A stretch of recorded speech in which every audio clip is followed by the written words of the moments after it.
Goro, no tênis de mesa, como é que se escolhe que tipo de borracha usar? A escolha da borracha é uma estratégia. Tem a borracha lisa, que é a mais comum, tem pinos curtos, pinos longos e até a anti-spin. Cada uma serve para um estilo de jogo. Ah, a borracha lisa foi aquela que jogador japonês inventou, né? Isso mesmo. A borracha lisa é mais popular porque dá muito controle e efeito na bola. Mas existem outras, como os pinos. Sabe a Nisha Lian? Ela usa pinos curtos e longos para fazer a bola se comportar como se estivesse num show de mágica. De repente vai rápida, de repente, lenta. O adversário nunca sabe o que esperar. Hahaha, os adversários dela desesperados e gritando, sai capeta. Além disso, ela é uma lenda viva no tênis de mesa. Ani começou sua carreira nos anos 70 e, acredite ou não, ela ainda compete em nível internacional aos 60 anos de idade. 60 anos? E ela ainda joga com a galera nova? Pois é. Essa combinação de pinos faz o jogo dela ser super difícil de ler.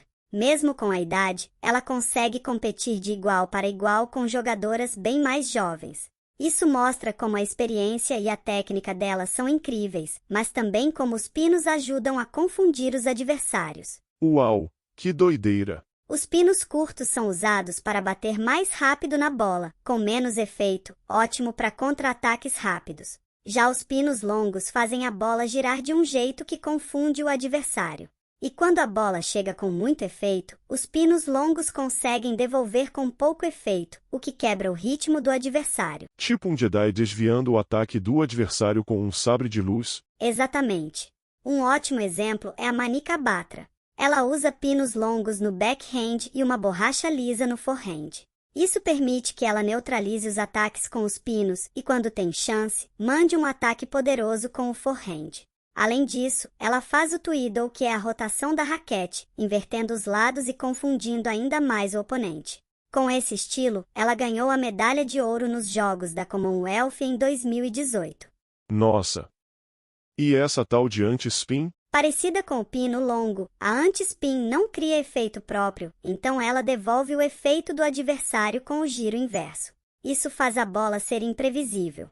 É também uma borracha para quem quer forçar erros do adversário. E os adversários não reclamam quando alguém usa essas borrachas com pino ou anti-spin?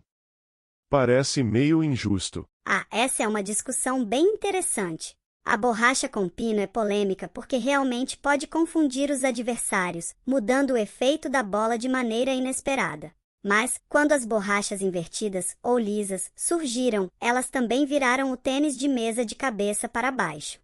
Antes, as raquetes eram feitas de materiais básicos, mas quando a borracha invertida foi introduzida nos anos 50, ela permitiu que os jogadores colocassem muito mais efeito na bola e revolucionou o esporte. Sério? Então a borracha invertida foi tipo um pino da época dela? Exatamente. Quando a borracha lisa começou a ser usada, houve uma enorme mudança no jogo. De repente, jogadores conseguiam dar top spins e slices muito mais poderosos, o que exigiu que todo mundo se adaptasse. É por isso que a ITTF, a Federação Internacional, permite as borrachas com pino hoje. Elas adicionam mais variedade e estratégia ao jogo, assim como a borracha invertida fez no passado. Então no final é justo, né? Porque todo mundo tem que se adaptar e aprender a jogar com as novas possibilidades. Exatamente. No tênis de mesa, tanto a habilidade quanto a estratégia são essenciais, e o material da raquete é só mais uma parte do jogo. Se você sabe usar bem sua raquete, seja com pino, borracha invertida ou o que for, é isso que faz a diferença. Além disso, mesmo com todas essas opções, as borrachas lisas ainda dominam no cenário profissional. Elas dão muito controle e efeito, o que é essencial no jogo moderno. Mas jogadores como Nisha Lian e Manika Batra mostram que dá para ter sucesso com borrachas alternativas, se você souber usá-las bem. Legal, Goro. Eu acho que vou começar a usar pinos. Eu também quero continuar jogando tênis de mesa mesmo depois de bem velhinho.